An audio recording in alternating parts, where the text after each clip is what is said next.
Hello friends, आज की इस वीडियो में हम इटरेटिव डीपिंग सर्च टेक्निक सीखने वाले हैं।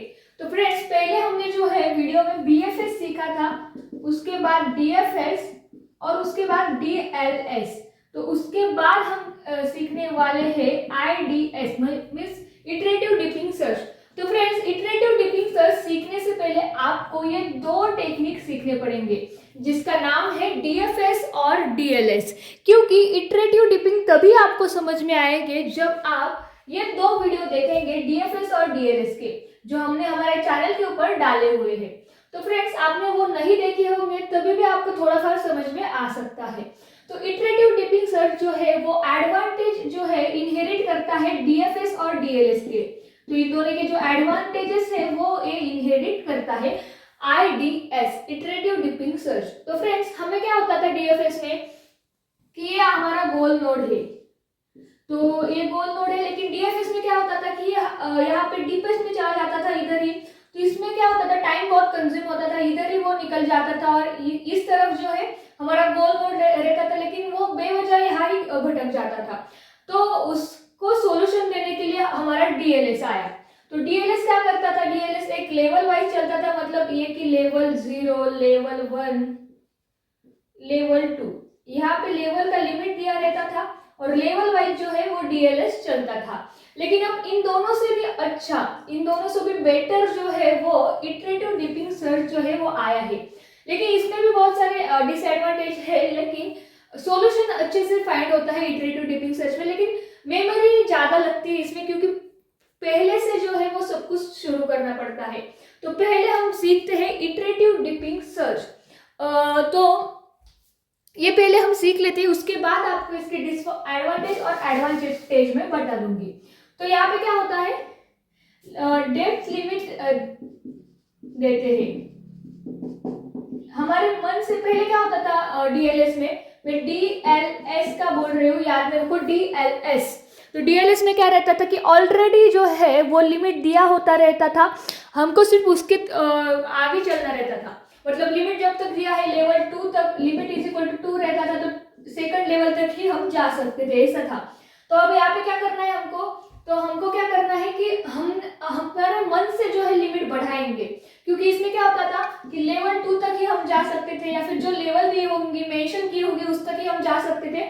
लेकिन उन्होंने लिमिट लेवल 2 दिया, लेकिन हमारा गोल नोड लेवल 4 में होगा, तो हमारा जो है ऑप्टिमल सोल्यूशन नहीं आता था, गोल नोड हम कवर नहीं करते थे, इसलिए उसके ऊपर सोल्यूशन इटरेटिव डीपिंग सर्च है। तो यहाँ पे हम डेप्थ लिमिट 0 लेवल तक लेंगे, मतलब ये 0 लेवल जो है ये हमारा डेप्थ लिमिट होगा, लेकिन मतलब हम सिर्फ लेवल जो है वो लेवल 0 ही लेने वाले हैं।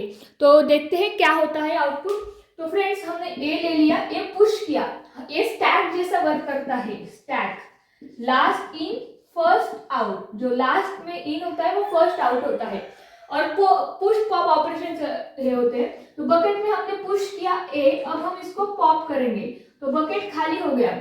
अब लेवल 1 तक सिर्फ ए ही था, तो हमने कुछ नहीं किया। अब हम क्या करेंगे, हमारा डेप्थ लिमिट हम लेवल 1 तक लेंगे। तो लेवल 1 तक मतलब इस तक हमारा डेप्थ का लिमिट होगा। तो फ्रेंड्स, यहाँ क्या होगा, हम फिर से, अभी आप बोलोगे कि यहीं से शुरू करते बी और सी से, तो ऐसा नहीं, हमको फिर से ऊपर से चालू करना पड़ेगा। मतलब बकेट में हमने ए पुश किया, ए पॉप किया, उसके बाद ए के एडजेसेंट नोड कौन से, बी और सी, बी डाला, सी डाला, उसके बाद हमने सी को जो है पॉप किया, और उसके बाद यहाँ पे बी बचा रहा। आप बोलोगे कि सी का जो है वो नीचे वाले नोड सी एफ और जी है, इसलिए हम यहाँ पे एफ और जी लेंगे क्या, तो नहीं, क्योंकि वो लेवल 2 के मतलब लेवल 1 के नीचे आते हैं, हमें सिर्फ लेवल 1 तक ही लेना था।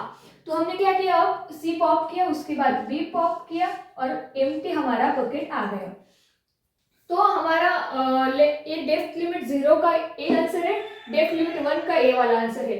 अब हमें क्या लेना है, डेप्थ लिमिट 2 लेना है, मतलब लेवल 2 भी हमको यहाँ पे कवर करनी है। तो मैं यहाँ पे क्या लेती हूँ, depth limit is equal to 2, मतलब लेवल 2 तक हमको जाना है।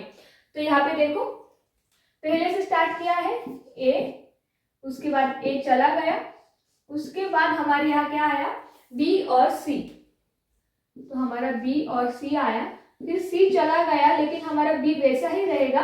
तो अब हमको क्या करना है, अब और यहाँ पे हमको ये लाइन नहीं है, हमको लेवल 2 भी कवर करना है। तो हमको क्या करना है, अब सी चला गया तो सी के एडजेसेंट नोड हमके लेने हैं एफ और जी। तो हमने यहाँ पे एफ और जी ले लिया। एफ और जी लेने के बाद क्या हुआ, यहाँ पे जी को कोई एडजेसेंट नोड है क्या, नहीं है, तो जी पॉप हो गया, सिर्फ बी और एफ बचा। अब जी के नहीं नोड है तो कुछ भी नहीं आएगा, एफ के कोई नोड है क्या, नहीं, तो एफ पॉप होने के बाद यहाँ पे सिर्फ बी बचा रहेगा, सिर्फ बी। तो अब हम आए हैं बी की तरफ। यहाँ पे क्या होता है, बैक ट्रैक होता है। अब यहाँ हो गया सी 1 तक आए, फिर बी तक गए, मतलब बैक ट्रैक होके हम कहाँ पे आए, फिर बी तक आए।